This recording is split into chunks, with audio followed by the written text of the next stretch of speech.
Hi, everyone. Okay. Wow, I look so big. Okay. So today's I'm going to share with you some stories, and then after that we can have some discussions. Okay. I need to share screen. Yeah. Okay. So the first story I'm going to share with you all is the eldest red pearl. Okay. Hi, Dharma friends. This story is from number 27, the second fascicles in the collection of parables from various sutras. Okay. Once Ananda talked to Buddha. Buddha, you were born in a royal family. Then you spent 6 years in aesthetics practices. In the end, you were enlightened and attained Buddhahood under the Bodhi tree. It seems that it was not that special or difficult to achieve it. So it should be quite easy to become enlightened and attain Buddhahood, right? Buddha did not give a direct reply to Ananda, stating whether it was difficult or easy to attain Buddhahood. Buddha decided to talk to him first, saying, in the past, there was an elder. He was extremely wealthy. He owned all sorts of treasures except the rare red pearl. The elder always feels uncontented because of not having the rare red pearl. So he was not happy about it. All the time, he was thinking of ways to get the red pearl from the sea. It was not easy to get the red pearl because the pearl oysters lived on the seabed. After going through lots of sufferings and hardship, he finally arrived at the place where the pearl oysters were. The pearl oysters that produce red pearl love the taste of blood. So the elder had to cut himself to collect his blood to feed the oyster. He stored the blood in a bag. Then he slowly sunk the bag into the sea. When the pearl oyster noticed the smell of blood, they came closer to the bag because of the attraction. So the elder caught a pearl oyster and pulled it to the shore. After taking the pearl oyster to land, the pearl oyster was cut open, and finally the elder got the red pearl he longed for. Through challenges and difficulties, it took him 3 years in total to make a necklace of red pearls.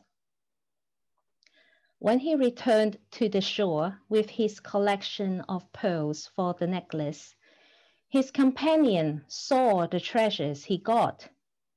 They became greedy and want to steal it from him.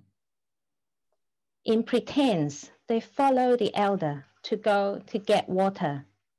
Then, when they were there, they pushed him into the well. They immediately sealed the well and left. The elder was stuck in the well for a long time. He was very scared and thought he probably would not be able to escape or die in the well. Then suddenly, he saw a lion walking towards the well from a nearby cave. There was a cave linked to the well. The elder was very scared after seeing the lion. He thought, even if he did not die from hunger, he might be eaten by the lion much earlier. Luckily, after finished drinking water, the lion left.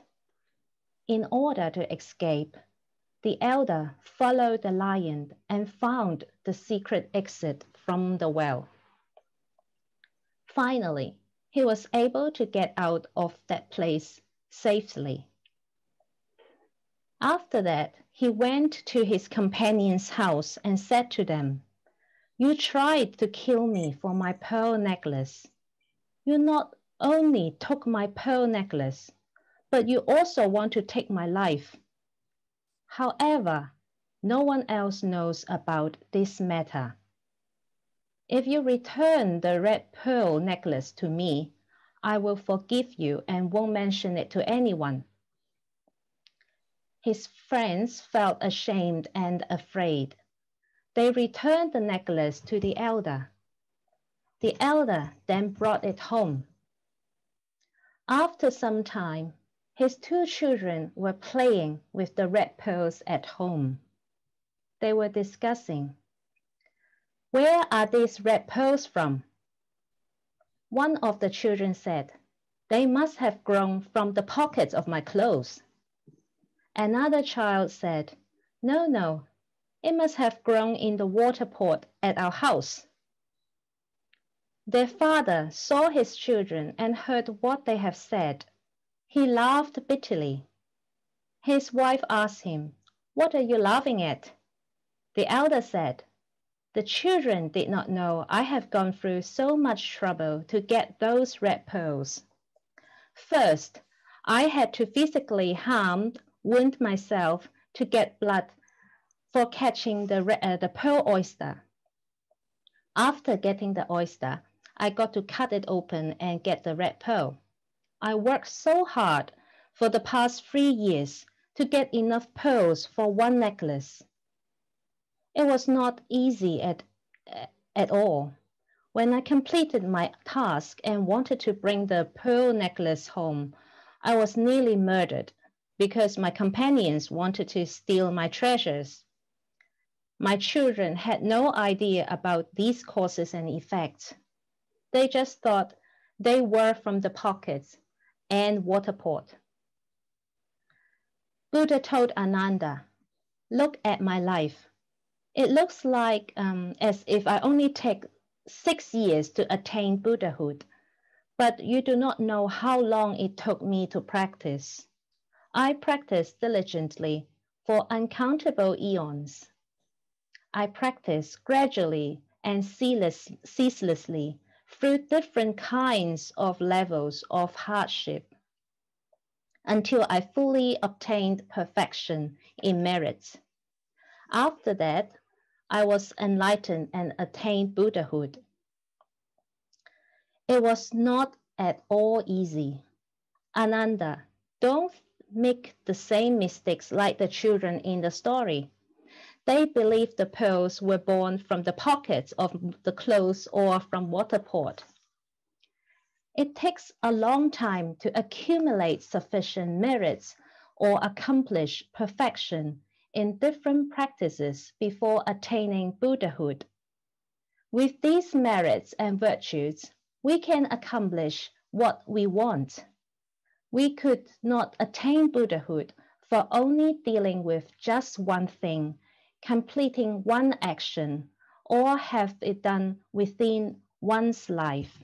Encourage us to work hard to have achievements.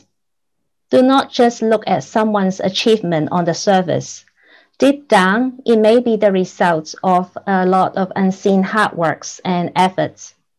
Maybe these people have already spent a long period accumulating virtues, merits, wisdom, and karmic conditions. So don't just admire the achievements of others. We should learn from how this person can achieve that through his efforts. These are the causes for their merits and wisdom. If we practice diligently and build up our karmic causes, when the right conditions are met, we shall get the karmic effects naturally. Let us think deeper. Can we use our wealth to buy everything? Rich people can buy more things, but is that true? Can we live forever? Can they buy their life? Can they guarantee what they owned or like will exist forever? Like the elder in the story, he owned the pearl necklace after working hard for 3 years. But when he just completed his work and owned it, his companions tried to harm him in order to own the treasure. Luckily, he did not die and could get his treasure back. But how many lucky ones like him are there in this world? For example, we are rich, but we've got COVID. Can we say because we are rich, we would not die? Can we use the money to buy wealth? We cannot. The principle of causes and effects is fair to everyone, no matter the rich or the poor. We can recover from illness if we have the conditions present for us to recover. The length of our life depends on our karma. Karmic forces are affected by our actions. For example, if we want to be rich, we can make dana, do charities, or help others starting from right now. If we want to achieve something, we need to work very hard for it, and we need to have the right conditions around. When all the required factors come together, we can then achieve something. But we always like to get the results fast, and very often we just focus on the results, but not the process. We should not feel complacent if we succeed, and we should not give up easily, even if we are not successful at the moment. We need to accumulate the right causes, conditions, and virtues. Then I'm very happy to say that we can achieve good results.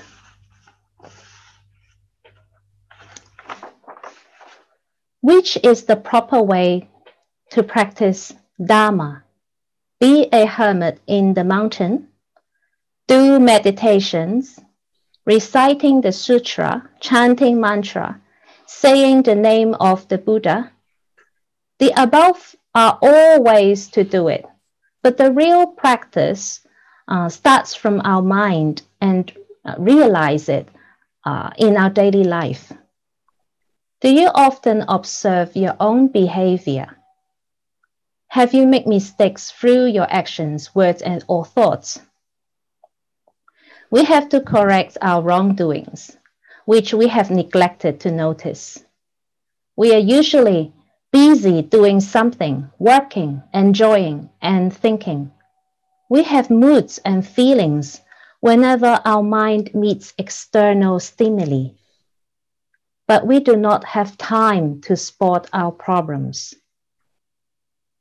Our mistakes come from bodily actions, speech, and thoughts. Bodily actions include stealing, killing, and having sexual misconduct. The mistakes from speech include gossiping, creating conflicts among people, telling lies, having fancy talks to conceal the truth, and harsh words. The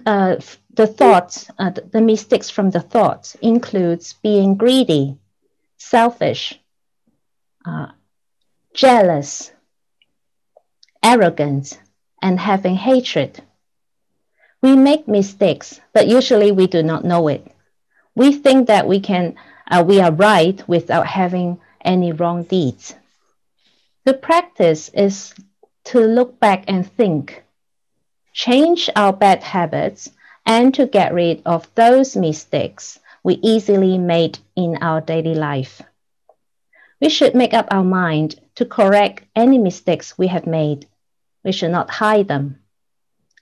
We need to try to purify our bodily actions, speech, and thoughts. We should do more good deeds, always help others. We shall not kill. We should only say good words. and we should always praise others.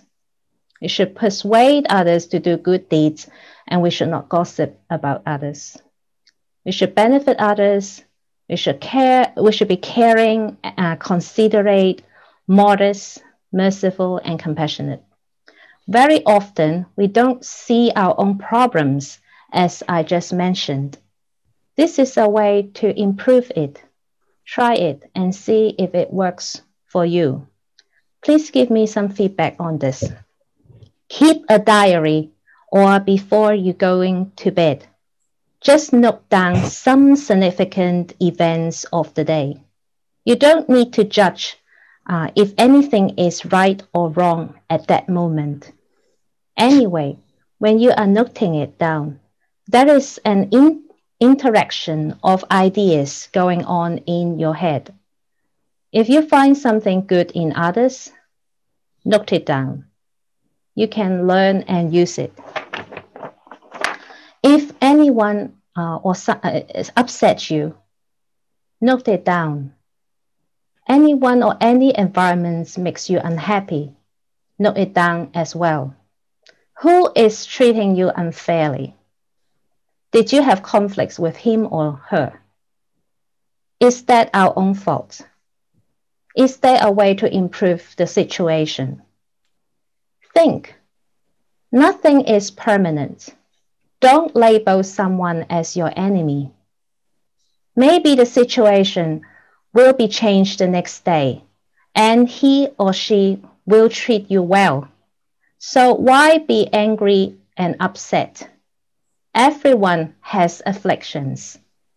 If someone is wrong, forgive them. If you are wrong, beg others to forgive you. Then the world is in harmony. Sometimes during our conversations, we can avoid some bad ideas from being formed. At least we can prevent some bad karma from being created. If we vow to take the precepts, practice meditation, and cultivate wisdom, we can do much better as a human beings. Okay, so this is the end of this story. Okay, so this is the first story. I'm going to share the second story later. Now we add a few minutes for you all to share some ideas or say something. Anyone wants to share?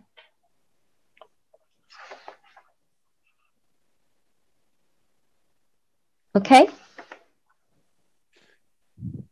Anyone want to say something? Justine?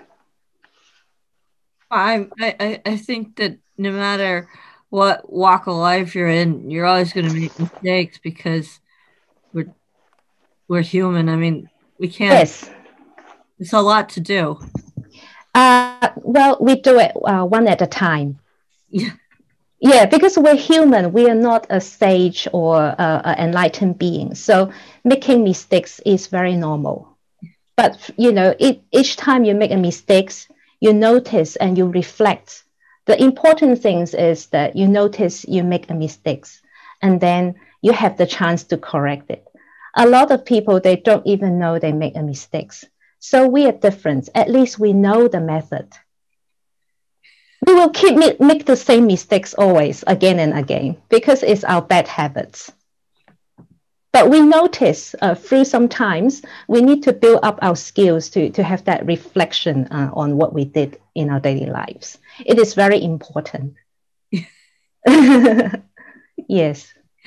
So do we all know our own weakness? It's important. Sometimes we don't know, but our close friends or partners will tell us and share with us. And sometimes it's hard to accept, but I mean, this is the way for us to get better. So yeah, that's the only way for us to practice is to eliminate our bad habits and then change it and then practice in the methods that Buddha taught us. Yes. Okay. So anyone else want to say anything?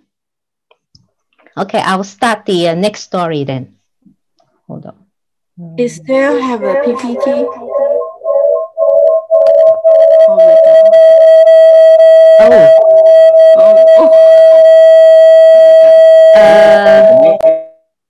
God.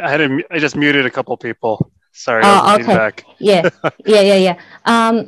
Sorry, because for the story, I'm not going to do a lot of PPT, just the title page only. Okay. Yeah. Okay. Hold on.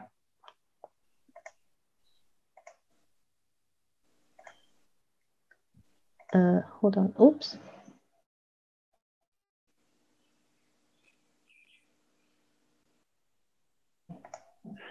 Do we lose it again?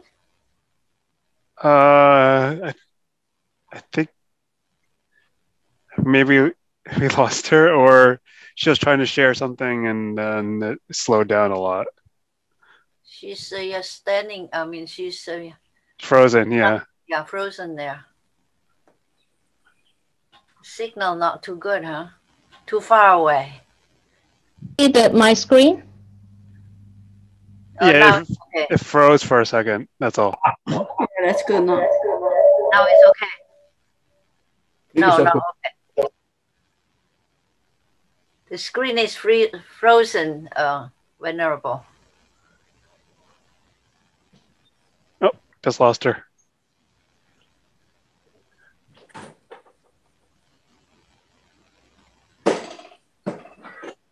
Maybe some sharks ate her internet connection from New Zealand.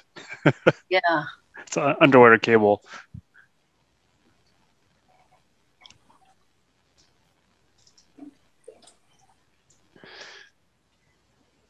Either our Wi-Fi is dodgy. Theirs or ours? Should not be ours, right? No, because we're all talking to each other, right? So everybody can hear us, right? Nobody said anything. No, we were all muted, so you couldn't hear. Yeah. We hear everybody. Oh gosh.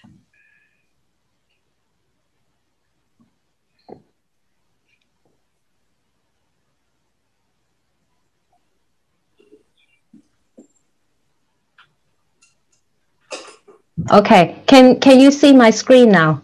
Yes. Okay. Yes, now I'm going to share the second story to you.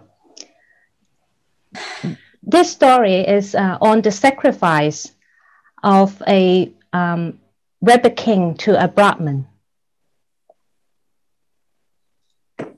Number 6 in the second fascicle of Jataka Mala. In the previous life of Shikamoni Buddhist ages ago, he practiced on the Bodhisattva path before attaining Buddhahood. There was a time he was born as the Rebbe king because of karma. Even though Shikamoni Buddha was reborn as a rabbit this time, the Rebbe king could speak the human language because of the merits and great vows that he accumulated through practicing on the Bodhisattva path in his past lives. The bodily actions, speech, and mindset of the Bodhisattvas are pure, sincere, and honest. They never tell lies, cheat on others, or do anything against morality. Bodhisattvas accumulate wisdom, practice with compassion, and never have a thought of killing or hurting any beings in their practice through different lives in a long period of time. The Rebbe king had a gentle character. The Rebbe king was the top rabbit amongst all the rabbits. He was the leader. The Rebbe king taught and guided the rabbits with Dharma teachings and precepts. He told the rabbits to obey and follow the precepts. He urged the rabbits to listen carefully and remembered what he taught. You and I all fell into the three evil destinies because we did not practice with right actions. Our bodily actions, speeches, and mind were all involved in doing wrong deeds through the boundless time in the past. Because of this bad karma, we were transmigrated into the mundane world. We create bad causes like having desire, anger, ignorance, pride. These led us fall into the three evil destinies. Or we fell into the hungry ghost path because of committing 10 unwholesome deeds through stinginess and greediness. The mindset of the beings in the hungry ghost path is extremely stingy and selfish. Therefore, their throats are thin and tiny like needles because of karma. They have to suffer for a long term in the hungry ghost path. They never hear about food, water, or drinks, not to mention things to eat. Even if there is food, they can only take a little portion. But also, when that happens, before the food reaches their mouth, the food is burned into charcoal. So the beings of hungry ghost path are extremely skinny, like a set of standing skeleton. They have to suffer from hunger and thirst all the time. Because of anger, hate in mind, these beings committed the 10 unwholesome deeds. They fell into the animal path and became poisonous snakes, beasts, jackals, and wolves, tigers, and panthers. Or they may be reborn as animals without food or with many feet. These animals harm, kill, and eat each other. They may also be born as camels, cows, and that carry heavy things for a long distance and are forced to work by people. These animals have metal chains at their neck, or some even have rope or leather pieces tight on their jaws. All these are attached to their body, and they bring sufferings. These tortures and sufferings are caused by karmic force. They need to repay their debts of their previous lives. Or people may have committed 10 unwholesome deeds because of ignorance. They fall into hell and suffer differently in the 8 cold hells, 8 hot hells, the hell of knife hills, and the hell of the sword forest. Perhaps they may have committed 10 unwholesome deeds due to the pride. They are not sincere. They try to flatter those who have power, but frown on to someone who can benefit them. They are arrogant towards other people and are too proud of themselves. They do not want to be close with spiritual benefactors and do not believe in the triple gem. Therefore, they fall into the path of Asuras. Although the fortune they have in the Asura path is the same as that of the heavenly beings, they always have to suffer from conflicts, fights, wars, and their bodies are often crippled from injuries. I'm only trying to introduce briefly the sufferings and situation of the 3 evil destinies now. If I have to describe the whole thing in details, it takes more than a lifetime to do that. In previous lives, you and me were people who have no wisdom, like a blind who cannot see. We were extremely ignorant.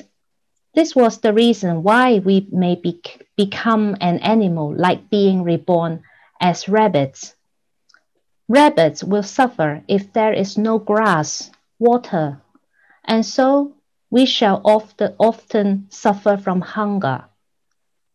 We have to live in open ground or forest. Sometimes we are caught by another animal. Sometimes we are trapped by people. We are even wounded by hunters. These living conditions, makes us shivers in pain and fear constantly. We should all feel tired and sick of these sufferings. We should all make vows to be hardworking in practicing 10 wholesome deeds so that we can be free from the animal path and hope to be reborn onto a good path. Rabbit King often taught other rabbits that the actions of their body, speech, and mind should be in accord with the truth and the right view. Around the same time, there was a Brahmin who chose to live apart from the bonds of the world, renounce his family, and practice. This Brahmin had no desire and anger. He drank water and ate fruits from the surrounding. He let his hair grow long. He did not trim his hair or his nails. This Brahmin practiced himself and enjoyed his calm and hermit lifestyle.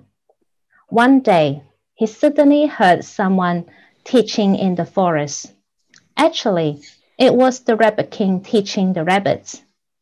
After hearing the Dharma, this Brahmin felt sad, and he said, "Although I was born as a human, which is very difficult to get, I am so ignorant without wisdom. My wisdom level is lower than that of a rabbit.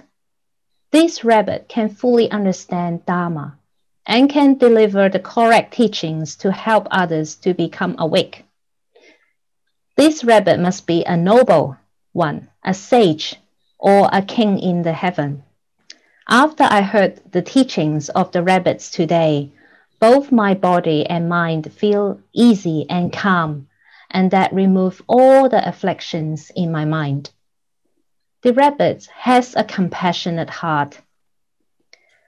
It is wise, and it can elaborate and deliver skillfully the teachings of the past noble ones. It can distinguish the wholesome deeds from the bad ones.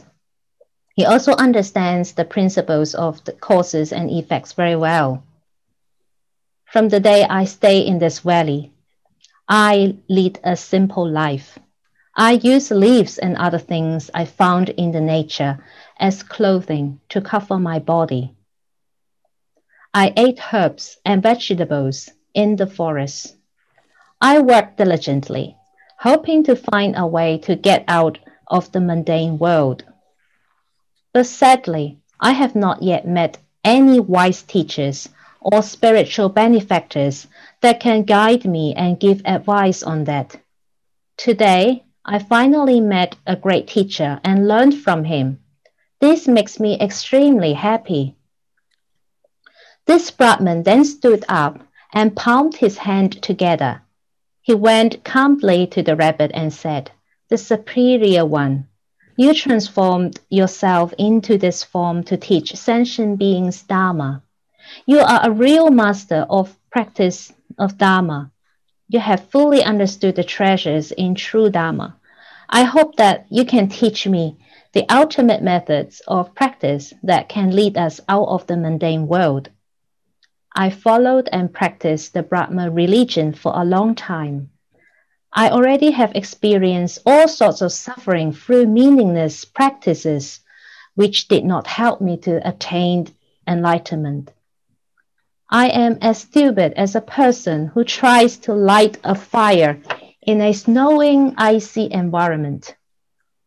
That is totally impossible. I sincerely want to follow you. Please take me and be my teacher. Let me rely on you.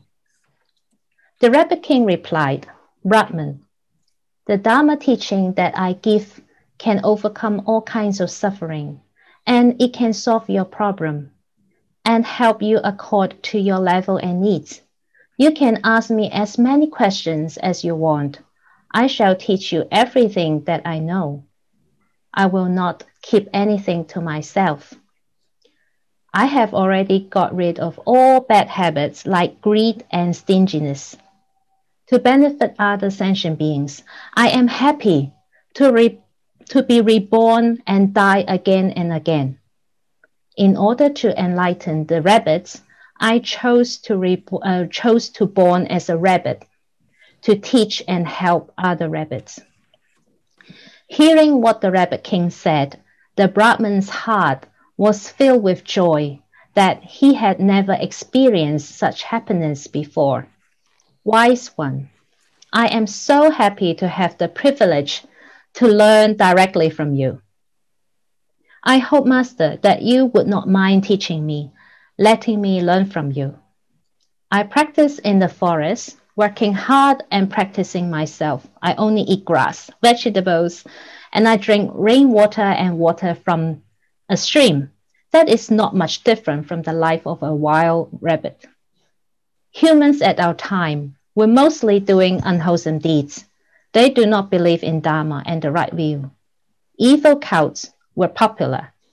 These are the factors weakened the people's fortune and virtue. Some Davis felt that there were no ways that they could help the people and could change the situation.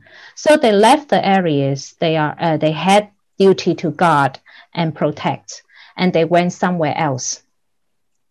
From that time on, the collective karma of sentient beings brought them disasters one after another. There were droughts. There was no rain for a few years. The grass trees were all scorched. All streams and wells were dried up. The Brahmins thought, I am getting old, and there is not enough supplies here in this place that I'm staying now. If I continue to stay in this place, I will take up others' food and resources. That will create problems and difficulties for them. So the Brahmin told the Rabbit King, the wise one, I'm asking for a leave from you. I would like to leave this place and stay somewhere else temporarily. I hope my beloved's master can understand me and grant me my request. Rabbit King said, my great Brahman, I feel upset and unhappy that you do not feel happy living with us in this place. I am afraid that we might have made mistakes unintentionally that, would make you feel unhappy. I hope you, noble Brahman, can forgive us. You did make a promise to stay and learn with us in the past, but now you want to leave us. The Brahman replied, this place is quiet and peaceful. It can help minimizing the chances of making mistakes. It can also prevent the causes of misfortune from occurring. The rabbits live harmoniously. They love each other without interfering with one another. During this period, I follow you, my great teacher. From you, I learned important messages from our Dharma teachings. I would remember all these teachings and concepts for the rest of my life. I would also like to spread this right Dharma to all sentient beings. However, my merits accumulated are not enough, and that is why I do not have enough food to eat. Actually, I have not had any food or drink for 10 days already. I am afraid I would not survive, and then all the hard works and efforts will be wasted. I cannot fulfill my vow to help and relieve all sentient beings. The Rabbit King, on hearing what the Brahmin had said, could not help crying. After saying farewell to you today, I don't know when we shall meet again. I hope you can stay one more night and accept my sincere, humble offerings. The Rabbit King then said to the group, the Brahmin has got a strong Bodhi mind. He is our spiritual benefactor. He is a person of great virtues, and he is like a field of merits to you all. You should all help gather more firewoods for cooking tomorrow morning as our offering. The Rabbit King went again to where the Brahmin stayed and said to him, I sincerely hope you can come tomorrow morning to our place and accept my small offering. The Brahmin promised the Rebbe king. However, he got a question puzzling all night. What does the Rebbe king have for me? Is it a dead deer, or it is an animal that died naturally? Maybe that is why they have meat to share with me. Rebbe king told the Rebbe group, now the Brahman is going to leave us. Everything in this world is impermanent. When there is a time for things to get together, there will also be a day when they have to separate. This is the reality of our world. The lives of sentient beings are illusionary and unreal. With retributions of good and evil deeds ripened, there is no way one can avoid it. Therefore, we should work diligently in our practice so as to leave the cycle of birth and death, and only by then will there be an end to all sufferings. The Rebbe king did not sleep that night. He kept on teaching the rabbits the ways to practice so that they can be liberated from the cyclic existence. When morning comes, the branches and bark that are gathered were lit. The flames grew bigger and bigger. Rebbe king said to the Brahman, Great Brahman, I invited you to accept my small offerings.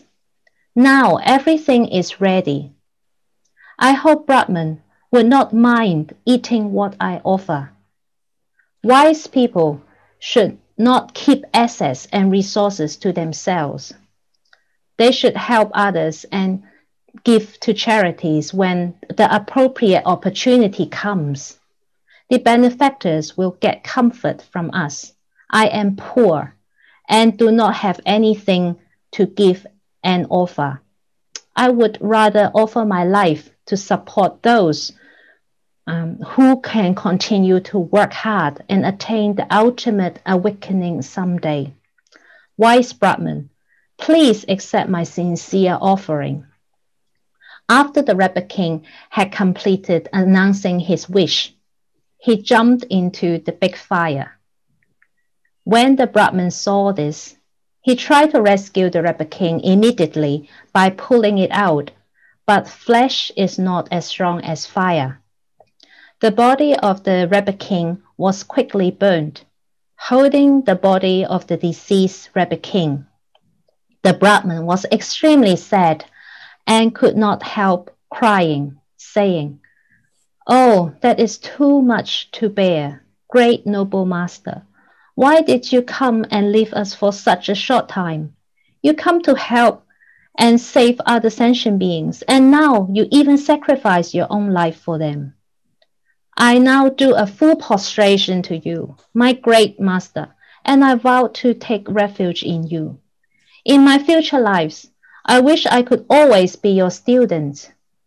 After the Brahman had finished making the vow, he respectfully placed the Rebbe king on the ground and prostrate to it again. Then he held the Rebbe king in his arms again and jumped into hot flames together. The mighty Lord of Devas, the King of Heaven, saw all these with his celestial eyes from far away.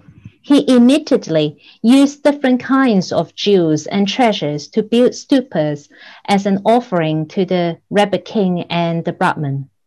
The mighty Lord of Devas had great respect for them and made offerings to the stupa.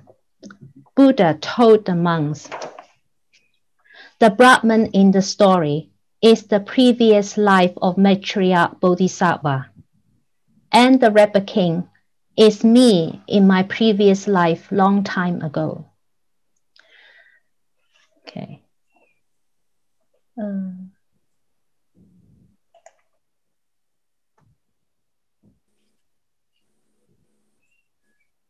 So Bodhisattvas have been a long time. Their mission is to relieve others from suffering. Therefore, Bodhisattvas are not afraid of being reborn in. Okay. Hello? Okay. So bodhisattvas are not afraid of being reborn in the mundane world. They are born in this world to guide sentient beings with sincerity. They use skillful means to explain the Dharma to them and help them so that they can stop their sufferings in breaking away from the cyclic existence. Bodhisattvas are willing to take the pain and sufferings of all sentient beings in the three destinies. The three destinies are being born in hell as hungry ghosts and animals. Because it is their vow to help others, they are not affected by the sufferings and disasters happening to the people. They will be strong and focused on their practice. Bodhisattvas are practicing in such a devoted way that we all should practice hard like them as well. We should spread Dharma and awaken the pure nature in all sentient beings. Our minds should always be filled with calmness and wisdom. We shall fulfill our vow for achieving Buddhahood by helping others on the Buddha path as well. In that way, we can repay the kindness of the Triple Gems and teachers that we have met and guided us in the past. So the Rebbe King sacrificed himself for the benefits of the Brahman and the other rabbits. Please note that actually he did not commit suicide.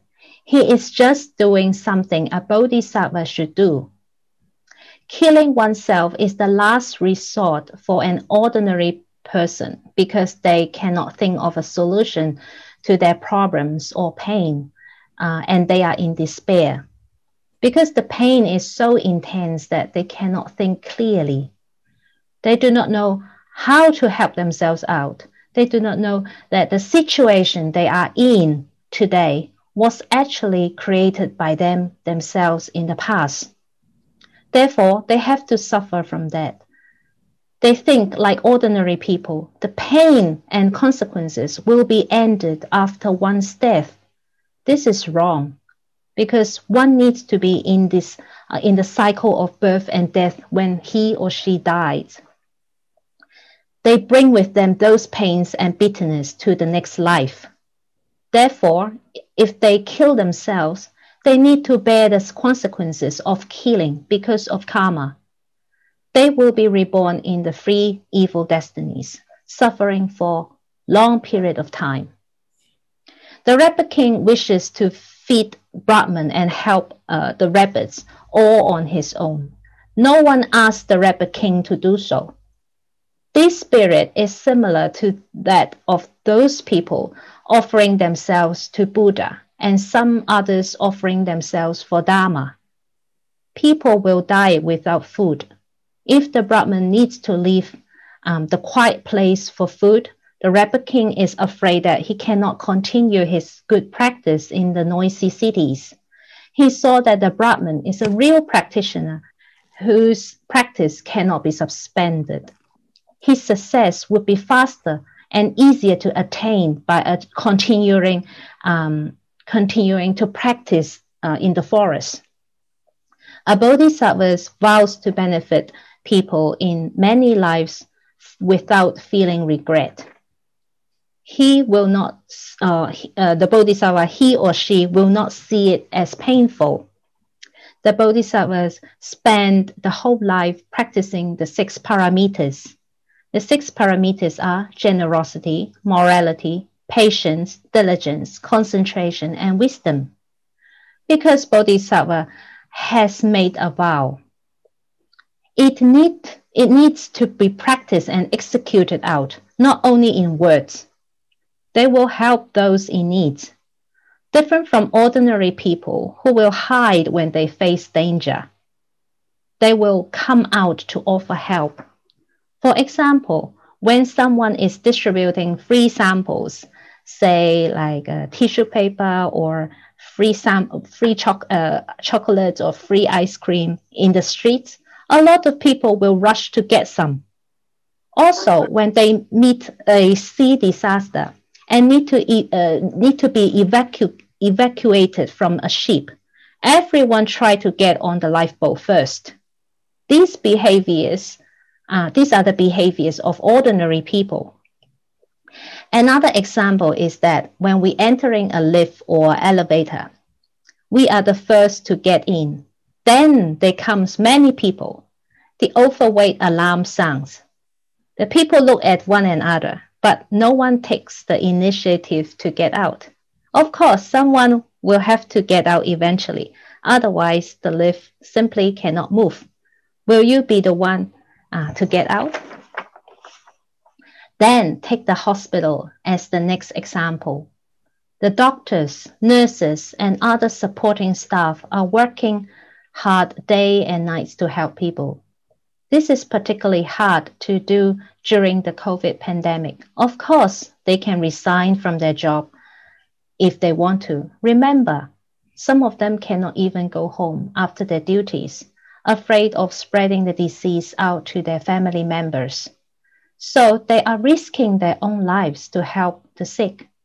This is the spirit of a bodhisattva. Take my own case as an example. I was originally scheduled to return to New Zealand from Indonesia last May. But in March, the New Zealand government urged overseas residents to rush home, fearing that there would not be any transport means because of the pandemic.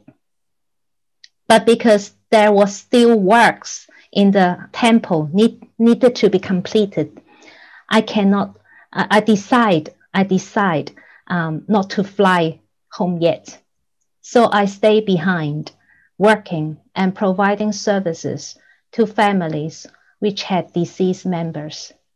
I found that people need spiritual support, particularly at the time during the pandemic. We continue our weekly service in the temple and later through the internet. We also provide chanting services to the needy when they do not have a proper funeral. I got a chance to talk to them, comfort them, and tell them about impermanence and so on. I think it helped the deceased as well as those living. Then I found my visa expired. I could not renew it because the immigration department was closed down. I continued to live there in a state of an illegal resident. After many attempts, I finally had my visa extended and extended. You know why? Because I did not have any flight, though I was reserved a seat on the plane time after time. Finally, I was offered a seat to fly home. That was in November. That was not the end of the story yet. I need to have successfully booked a place in a quarantine hotel in my home country before I could board on the plane. And on the way, I needed to go through Hong Kong, where I waited for 9 hours for my connected flight to fly back home. It was painfully tiring, but looking back, there was no one demanding me to stay in Indonesia.